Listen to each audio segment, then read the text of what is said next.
Hello, church family. It is my honor to bring you the sermon this week. I really struggled with which topic of transformation I wanted to talk about, which one really resonated with me.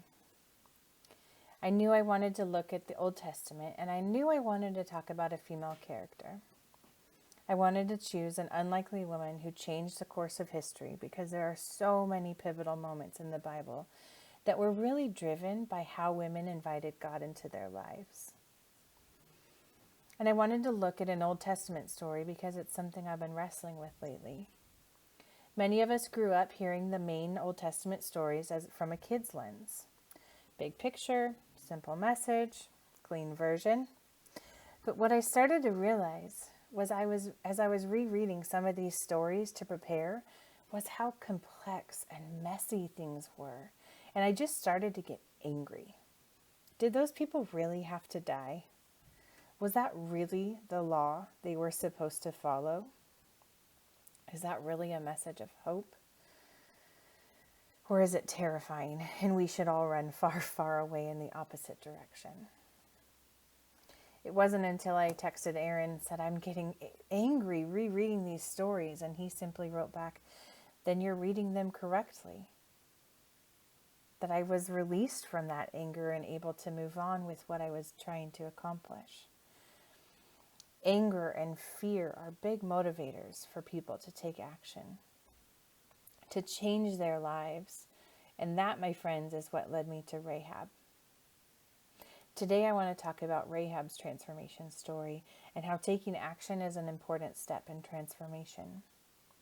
Sometimes it's moments of complete brokenness and fear which create the greatest transformations. Times where fear gives birth to faith, faith leads to action, and action leads to changing the course of the world. First, let me read to you from Joshua 2, verses 1 through 21. Then Joshua, son of Nun, secretly sent 2 spies. Go look over the land, he said, especially Jericho. So they went and entered the house of a prostitute named Rahab and stayed there. The king of Jericho was told, look, some of the Israelites have come here tonight to spy out the land. So the king of Jericho sent this message to Rahab. Bring out the men who came to you and entered your house, because they have come to spy out the whole land. But the woman had taken the 2 men and hidden them. She said, yes, the men came to me, but I did not know where they had come from. At dusk, when it was time to close the city gate, they left. I don't know which way they went. Go after them quickly. You may catch up with them.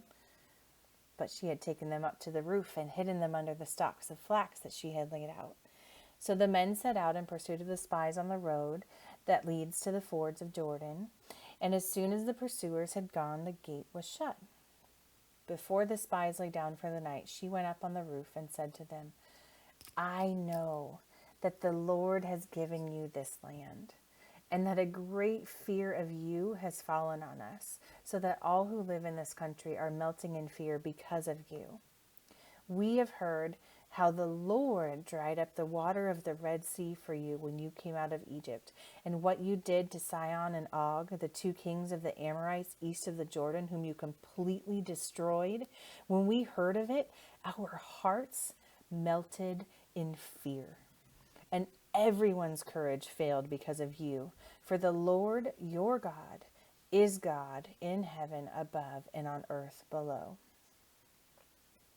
Now then, please swear to me by the Lord that you will show kindness to my family, because I have shown kindness to you. Give me a sure sign that you will spare the lives of my father and mother and my brothers and my sisters and all who belong to them, that you will save us from death. Our lives for your lives, the men assured her. If you don't tell what we are doing, we will treat you kindly and faithfully when the Lord gives us this land. So she let them down by a rope through the window, for the house she lived in was part of the city wall. She said to them, go to the hills so the pursuers will not find you. Hide yourselves there 3 days until they return, and then go on your way. Now the men had said to her, "This oath you made us swear will not be binding on us unless we enter the land. You have tied the scarlet cord in the window through which you let us down, and unless you have brought your father and your mother, your brothers, and all your family into your house. If any of them go outside your house into the street, their blood will be on their own heads. We will not be responsible. As for those who are in your house with you, their blood will be on our head if a hand is laid on them. But if you tell what we are doing, we will be released from the oath you made us swear." "Agreed," she said. "Let it be as you say." So she sent them away, and they departed, and she tied the scarlet cord in the window. Rahab was a prostitute in Jericho. But Rahab was smart, and she had a heart for God before she even realized what that meant. Rahab was not content serving men and false idols. Her heart was crying out for something different.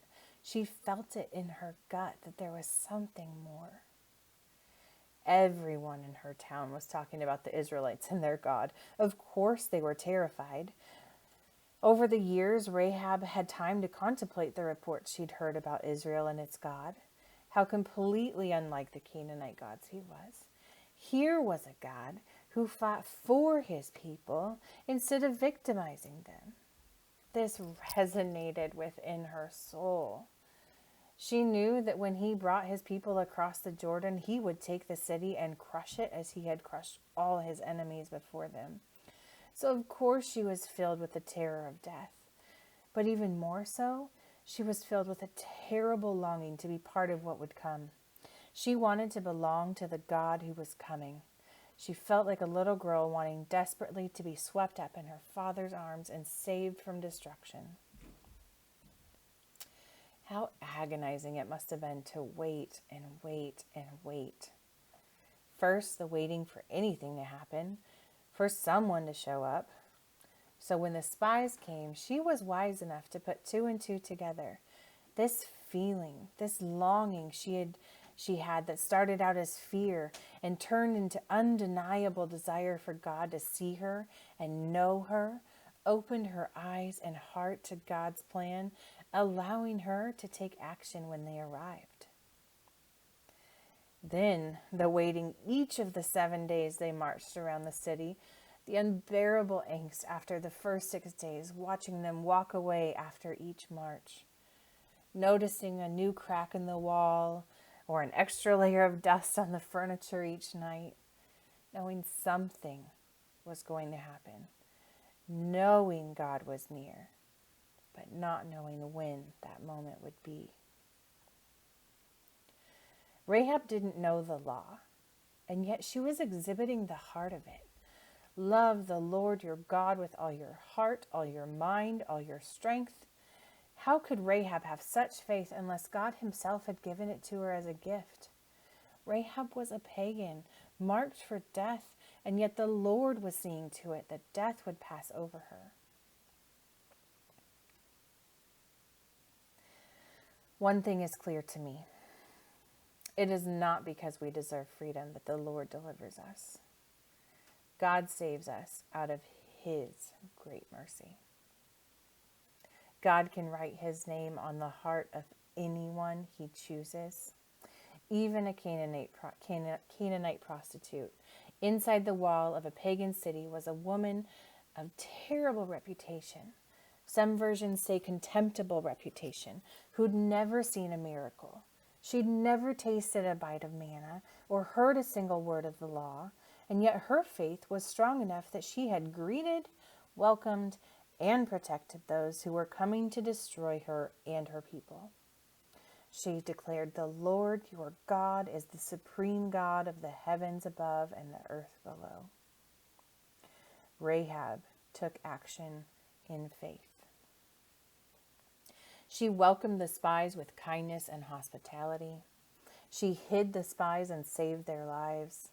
She gave them a plan for how to remain safe before returning to their camp to give their report. She fearlessly asked for her family to be spared. She patiently prepared and waited for the day she'd be saved. She trusted her gut. The Lord protects those who belong to him. Rahab is a woman of excellence. She proclaimed her faith by her actions.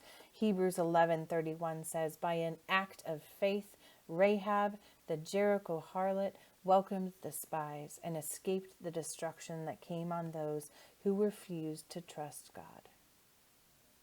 Rahab was a woman with a past to whom God gave a future. The Lord knows his people wherever they are. Even when they're inside the walls of a pagan city, he knew Rahab. He answered the prayer of her heart. God saved her from death, and God offered her a way to be grafted into his people. Rahab and Salmon, one of the spies, had a son, Boaz. Boaz was the father of Obed, Obed the father of Jesse, and Jesse the father of King David. And from the line of King David of the tribe of Judah came the promised Messiah, Jesus Christ, our Savior and Lord. Rahab was transformed from a pagan prostitute to a matriarch in the lineage of Jesus Christ. Faith can give us courage to take action. Taking action can reveal and develop faith. God's love for us is an active love.